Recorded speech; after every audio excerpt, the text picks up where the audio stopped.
आम आदमी पार्टी ने लौह पुरुष सरदार वल्लभ भाई पटेल की जयंती पर बड़े आंदोलन का ऐलान किया है। पार्टी 31 अक्टूबर से 15 नवंबर तक रोजगार दो, सामाजिक न्याय दो पदयात्रा निकालेगी।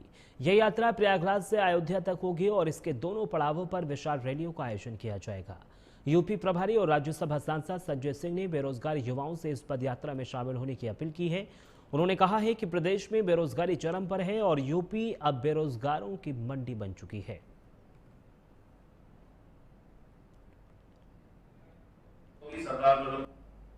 माफ कीजिएगा, वो चपत उत्सव है, वो बचत उत्सव है ही नहीं। और मैंने पहले दिन ही कहा था कि मोदी जी एक बहुत ही अच्छे सेल्समैन है। वो गंजे को भी कंघी बेच सकते हैं और इसमें उनको बड़ी महारत हासिल है। उन्होंने नोटबंदी के भी फायदे आपको गिनवाए थे। जाली नोट खत्म हो गया, काला धन खत्म हो गया, आतंकवाद खत्म हो गया। क्या यही तो फायदा बताया था नोटबंदी का उन्होंने। फिर जब जीएसटी लेके आए 5% से 28% टैक्स किया, बोले जश्न मनाओ, टैक्स का हम बड़ा क्रांतिकारी कदम उठा रहे हैं। अगली खबर हमीरपुर से है, जहां गांधी जयंती के अवसर पर मुख्यालय में कार्यक्रमों का आयोजन हुआ। गांधी जयंती और पूर्व प्रधानमंत्री लाल बहादुर शास्त्री जयंती को कलेक्ट्रेट परिसर में धूमधाम से मनाया गया। साथ ही गांधी पार्क में स्थापित गांधी प्रतिमा पर डीएम ने माल्यार्पण किया, तो वहीं गांधी पार्क में तमाम कार्यक्रमों का आयोजन किया गया। साथ ही प्रतियोगिताओं में अच्छा स्थान पाने वाले बच्चों को पुरस्कार देकर सम्मानित भी किया गया। आपको बता दें कि कार्यक्रम में अधिकारी कर्मचारियों के अलावा जनप्रतिनिधियों की भी मौजूदगी रही।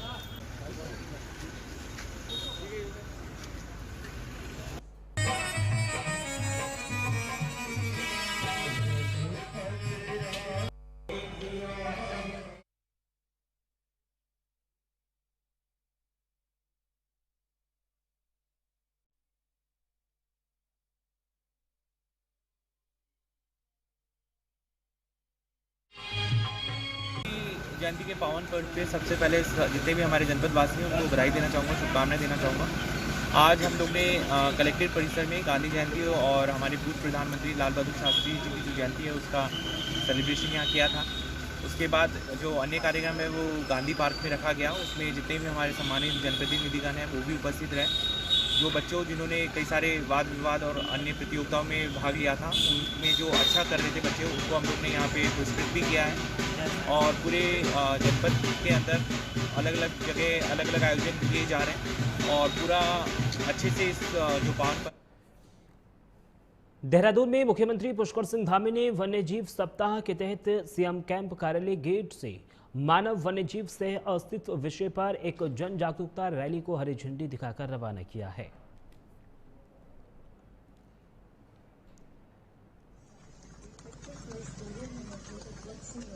देखिए, मुख्यमंत्री पुष्कर सिंह धामी की ओर से जन जागरूकता रैली को हरी झंडी दिखाकर रवाना किया गया है। वन्यजीव सप्ताह के अंतर्गत ये रैली रवाना की गई है।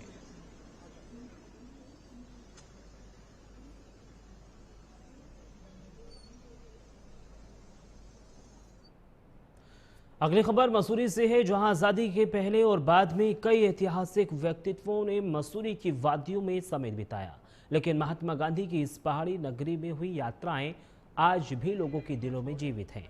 गांधी जी ने 1929 और फिर 1946 में मसूरी का दौरा किया था। उन्होंने पहाड़ के लोगों को न केवल राजनीतिक संदेश दिया बल्कि सामाजिक चेतना का भी प्रसार किया। आपको बता दें कि मशहूर इतिहासकार गोपाल भारद्वाज ने बताया कि अक्टूबर 1929 में गांधी जी पहली बार मसूरी पर आए। उन्होंने लोगों को सादा जीवन, स्वदेशी वस्त्रों और आत्मनिर्भरता का संदेश दिया। उन्होंने पहाड़ के लोगों से खादी पहनने और चरखा चलाने की अपील की। जून 1946 में गांधी जी एक बार फिर मसूरी आए। यह यात्रा पूरी तरह से स्वास्थ्य लाभ और ध्यान के लिए थी। निश्चित रूप से ये मसूरी नगर का सौभाग्य है कि गांधी जी इतनी बड़ी महान हस्ती, पूरा अंतर्राष्ट्रीय हस्ती जो हमारे मसूरी में 2 बार आए। और एक बार तो वो 1929 में आए थे, तब तो मसूरी में गाड़ियाँ भी नहीं आती थी, तब घोड़े पे और डांडी में बैठ के आए थे। और तब उन्होंने तब भी यहाँ पे जो अंग्रेज़ों द्वारा यहाँ के जो स्थानीय रिक्शा वाले थे या स्थानीय कुली थे, उनका दर्द देख के उन्होंने उस पर काफ़ी चिंता व्यक्त करी थी। और उसके बाद फिर 1945 में उनको डॉक्टरों ने एडवाइस किया। 1946 में वो जेल से छूटे थे और पूना से वो उनको कहा या आप पंचगनी जाइए या शिमला जाइए, लेकिन वो उन्होंने कहा नहीं, मैं मसूरी जाऊंगा, क्योंकि मसूरी उनको बहुत अच्छा लगता था। और मसूरी में वो बिरला हाउस में रहे, यहाँ हैप्पी वैली में बिरला जी का, और अलग हैप्पी वैली में घनश्याम दास बिरला जी का हर्मिटेज नाम की कोठी है। गांधी जयंती और लाल बहादुर शास्त्री की जयंती के अवसर पर कांग्रेस के वरिष्ठ नेता हरीश रावत देहरादून में कांग्रेस भवन पहुंचे, जहां उन्होंने महात्मा गांधी और लाल बहादुर शास्त्री के चित्र पर पुष्पांजलि अर्पित की और राजीव गांधी की प्रतिमा पर माल्यार्पण किया। इस मौके पर हरीश रावत ने कहा है कि महात्मा गांधी ने दुनिया के करोड़ों करोड़ों लोगों को अहिंसा और शांति का रास्ता दिखाया। उनके विचार आज भी उतने ही प्रासंगिक हैं जितने उनके जीवन काल में थे। तो वहीं लाल बहादुर शास्त्री को याद करते हुए उन्होंने कहा है कि वो अद्भुत कर्म पुरुष थे, जिन्होंने जय जवान जय किसान के नारे से देश के सैनिकों और किसानों को नई पहचान दी।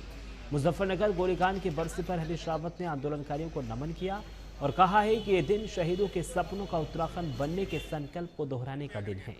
उन्होंने कहा है कि हमें गांधी के सिद्धांतों और शहीदों की भावनाओं के अनुरूप उत्तराखंड बनाना है।